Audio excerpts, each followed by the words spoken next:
Таджики давно этого хотели. Досмотрите это видео до конца, и вы узнаете, кто и зачем в Кыргызстане потребовал отставки Камчыбека Ташиева. Подписывайтесь на наше обновление и точно будете в курсе всего самого актуального. Оппозиционное объединение «Демократическое движение Кыргызстана» распространило обращение в связи с подписанием главой ГКНБ Камчыбеком Ташиевым протокола по границе с Таджикистаном. Оппозиция считает, что снятие 4 пограничных постов оставило баткенских соотечественников беззащитными. За 30 лет независимости наша страна не оказывалась в такой тяжелой ситуации, как сейчас. Принятые решения и документы, подписанные Ташиевым, противоречат позиции, изложенной президентом Кыргызской республики в ООН, говорится в обращении. Объединенное демократическое движение потребовало от президента отстранить Камчыбека Ташиева от должности и привлечь к уголовной ответственности. А как вы относитесь к такой идее? Свои ответы напишите нам, пожалуйста, в комментарии. 25 сентября Таджикистан и Кыргызстан достигли договоренности о прекращении работы 8 пограничных постов.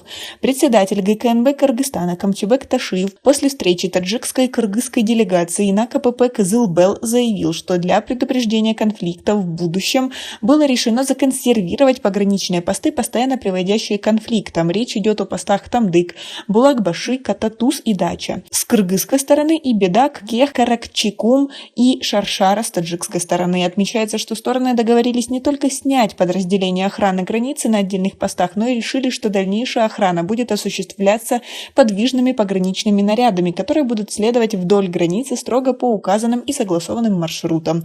Также стороны договорились на паритетной основе установить камеры видеонаблюдения на участках, где часто происходят конфликтные ситуации. В ответ на критику политиков СМИ президент Кыргызстана Садыр Жапаров дал поручение министру обороны страны собрать в резервную роту всех граждан, распространяющих в социальных сетях недостоверную информацию, выдать оружие и направить на службу на заставы до завершения делимитации, демаркации границы.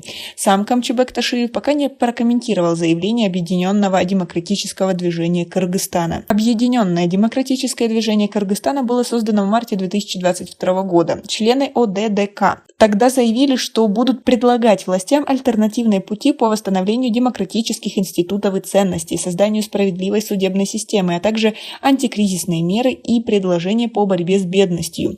СМИ Кыргызстана отмечают, что подобные объединения создавались в стране в 2005, 2008 и в 2014 годах. Пограничные конфликты между Таджикистаном и Кыргызстаном продолжаются уже много лет, и прежде всего из-за распределения земли, воды и пастбищ. Две бывшие советские страны, в которых находятся истоки практически всех крупных рек региона, граничат с друг другом на протяжении 976 километров, половина которых до сих пор не обозначена в установленном порядке.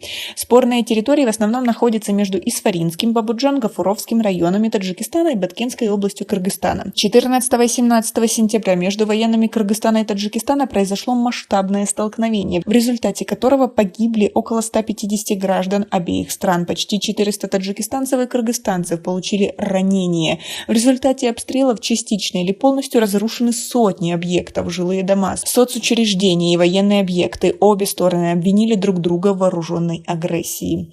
Как вы думаете, как будет развиваться ситуация в будущем? Свои ответы напишите нам, пожалуйста, в комментарии. У нас пока на этом все. Оцените наше видео подпиской и лайком. До скорой встречи.